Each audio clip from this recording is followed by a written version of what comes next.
Hey guys, the Kickstarter for Session went live today and I want to take a look at it and see what we can learn about the game. Let's get into it.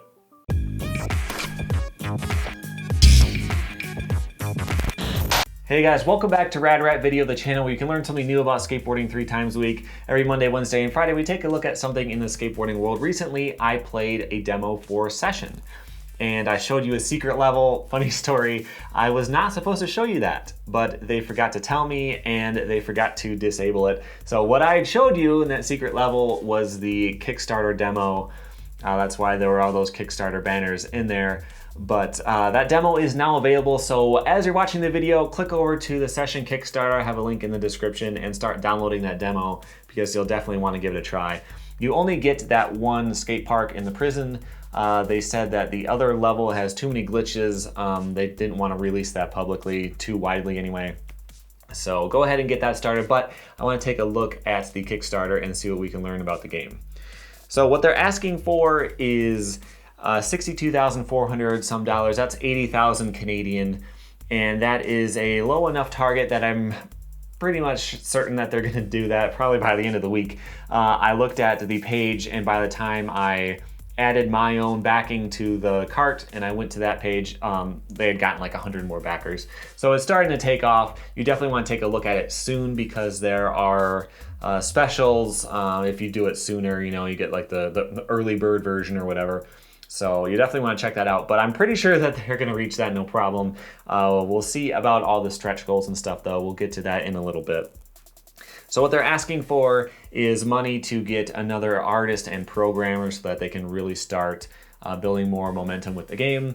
Makes perfect sense. They only show 2 of them on the team right now, which is not going to be enough. So that's a very reasonable thing to ask for, and that amount should be enough to really get them started on that. But I want to take a look at some of the features that we didn't know about entirely yet.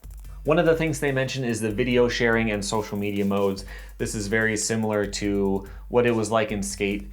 So you can record yourself after the fact and you can upload it onto YouTube and all that kind of stuff. They said that which platforms are all to be decided, especially depending on what platform the game is that you're playing on at the moment and that kind of stuff. But there's another really cool feature that is not in Skate, and that is the filmer mode.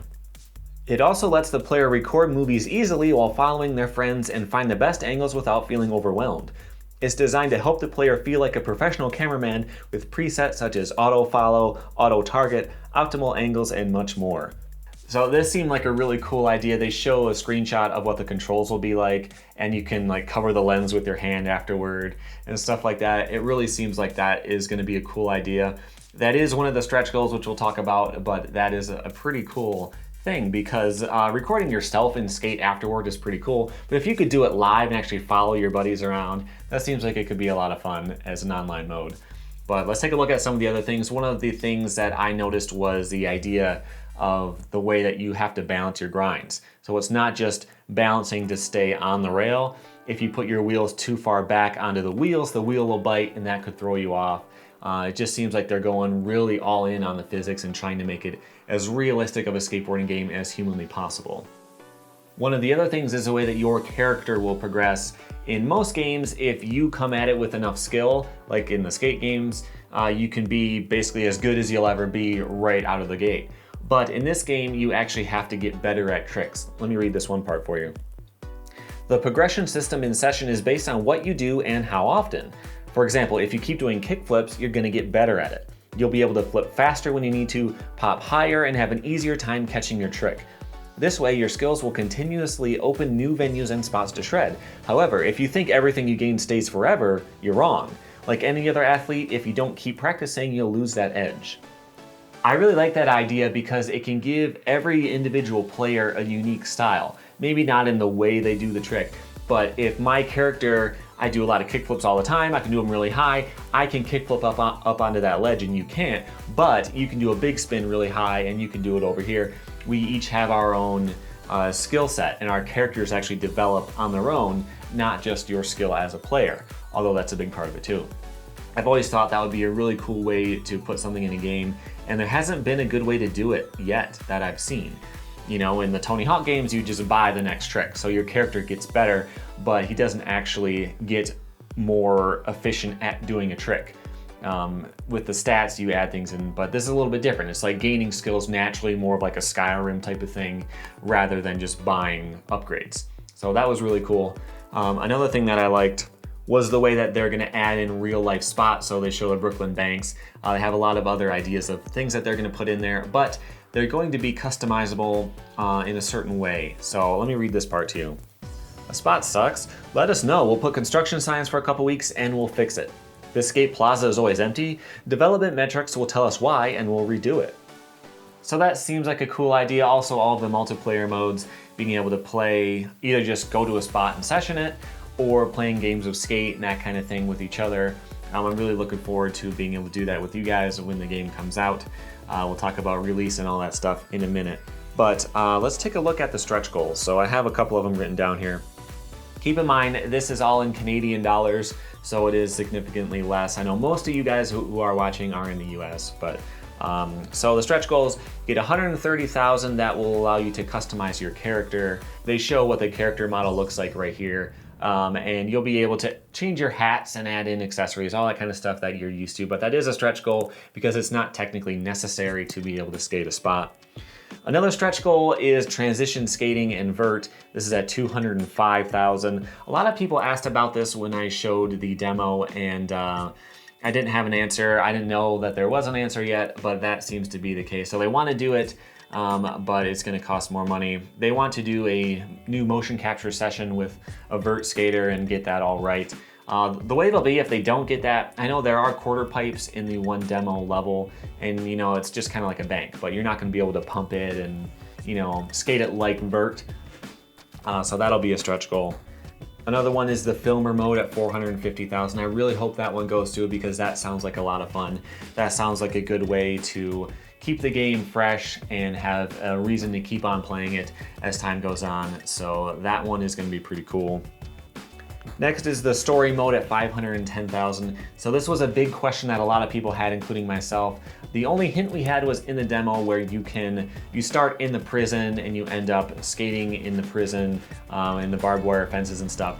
We don't know exactly what that's going to mean, and that is a stretch goal, and it is a pretty high stretch goal. So there's a chance that we're just going to get spots to skate, and it's not going to all be wrapped together in this story. They don't talk about much about the idea of the story, you know, what you're gonna do, but I imagine it's probably gonna be kind of similar to Skate 2. In Skate 2, you start off coming out of jail and then coming back and taking over the skateboard world. I'm sure it'll be something along those lines, but it would be really cool to get that framing device to keep everything consistent. Now let's take a look at the rewards. There are a lot of different options here as far as what level of access you get. You can get access to a forum for the developers and watch their discussions. You can get prototype builds that are early. You can just get a Steam key at the end. There's all kinds of different options you might want to check out. If you go farther and farther down the list, you can start getting t-shirts, wheels, decks. You can even get your brand in the game. You can get yourself in the game at the highest level. So all that stuff is pretty cool. If you're interested, I would definitely do it sooner than later because you'll get the early bird discounts and stuff like that. But don't take my word for it. Play the demo first and see what you think about it.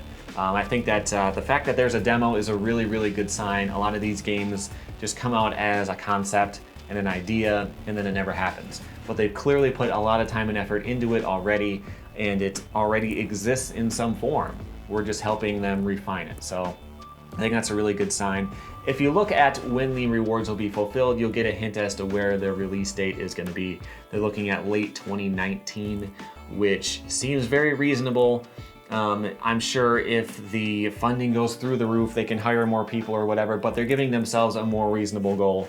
They're not going crazy with asking for too much, too little, or anything like that. I really think that that's an attainable goal and something that we can actually look forward to for real. So I'm really looking forward to the game, and I'm looking forward to what this game might mean. If this game does really well, the funding goes crazy and everything, who knows what else we might see.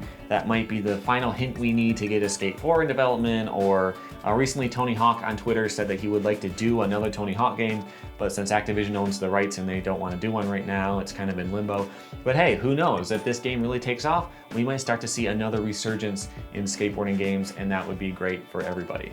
So check out that demo and give it a try and consider backing on Kickstarter. Before we go, I want to mention that during this holiday season, I might take off a couple of days here or there to enjoy some time off from work myself. Like this coming Friday, I'm gonna take that off. I think a lot of you guys might be getting into fist fights in Walmart and Target and stuff and probably not watching YouTube, so I'm gonna take that off a couple of days here and there, but I'll always be coming back very soon.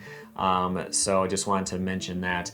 Until the next video, here are a couple more you want to check out. If you didn't see my session gameplay video yet, you might want to take a look at that. I have access to the demo that you guys have, but I also have another level, so you might get a little more insight on the game from there. Also, make sure you tap my logo on screen right here in the middle to subscribe, and that way you can keep learning new things about skateboarding and skateboarding games 3 times a week. Thank you for watching.